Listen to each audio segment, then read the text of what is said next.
Hello mga kasuki! So ngayon magluluto tayo ng ulam natin sa hapunan. So papakita ko sa inyo yung aking lulutuin. Sitaw na naman. Marami kaming sitaw.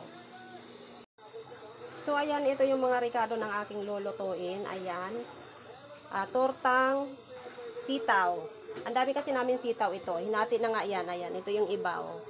So gagawin ko namang tortang sitaw kasi nagsawa na sa adobo. Gagawin natin sitaw. Ito yung aming pang rekado. Ayan. Meron tayong carrots, ito bell pepper, at saka sibuyas, bawang. Ito yung ating flour. Ito cornstarch. Tapos may egg pa yan. Tapos itong pork cubes. So ayan yung mga rekado natin. So umpisahan na natin kung paano natin gagawin yan. Dahil first time ko pa lang itong lulutuin. Ito na yung egg. Ngayon lang dumating. Ayan, ito yung itlog. So mag-start na tayo mga kasuki. Recommendation po sa Land Transportation Office for the possibility of revocation po ng ating driver's license. Ayon naman sa Google, ang ride-hailing company na nagbibilangan ng rider at desisyon na silang permanente ibang rider. Nangako rin sila makikipagtulungan sa MMDA at LTO sa kanilang investigation dito. Paalala ng Google sa kanilang riders, respectory ng traffic enforcers at lahat ng public safety officials.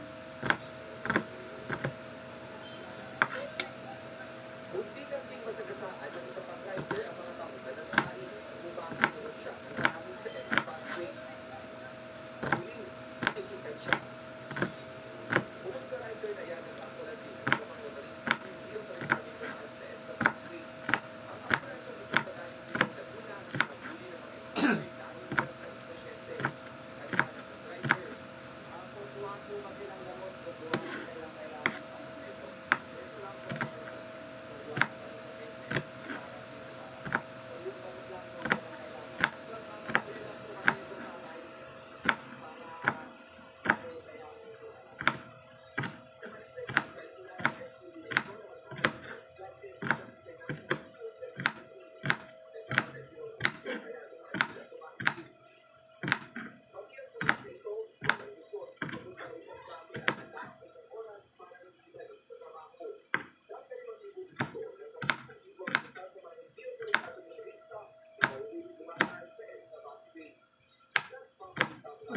pulis, patawag, mga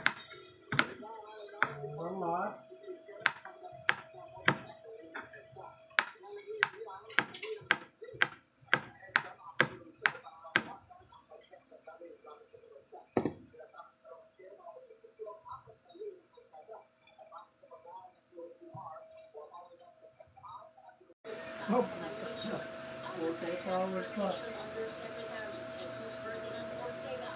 Una lang ang pagkakahuli sa high-profile personalities gaya ni Hamasat na walang makakatakas sa batas.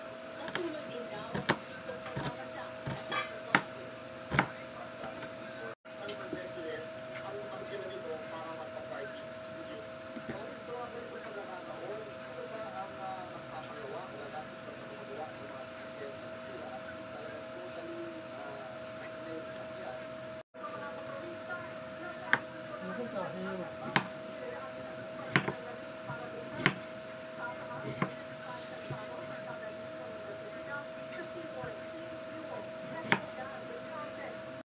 Wala pa, iwan ko ba dun?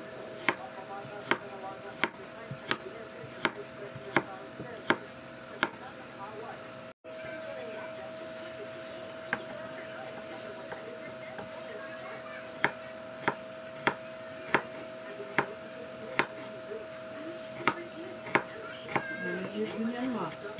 Kaya nga, pinahirapan mo ako eh. Dapat yun ano eh. Dapat magdagdag. maaga pa to eh. At anong gagawin ko? Ay, lalaga pa pala to. Lalaga lang saglit. Ha? Mamaya! Grabe ba?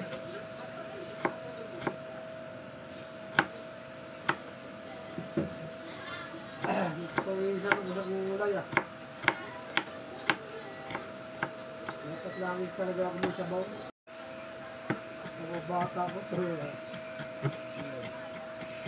Ito, probinsya ka. Yan ito, komedyante ko eh. Bago ng Pilipinas, ayun.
Bulagdak sa gilid ng kalsada at wala ng buhay ang lalaking ito.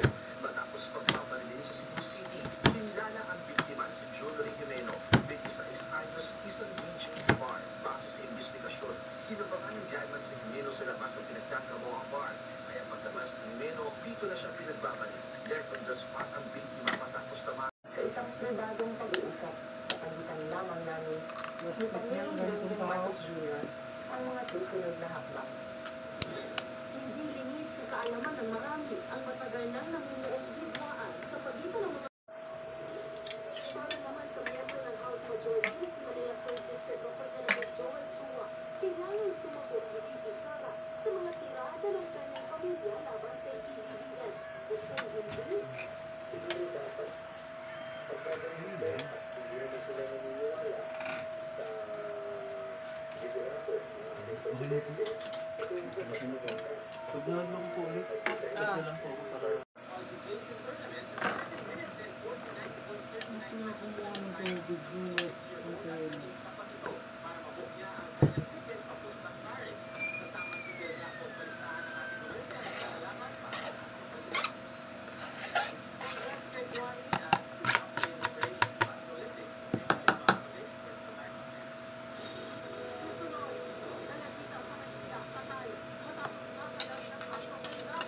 Grabe, sarap lang ng aso patay.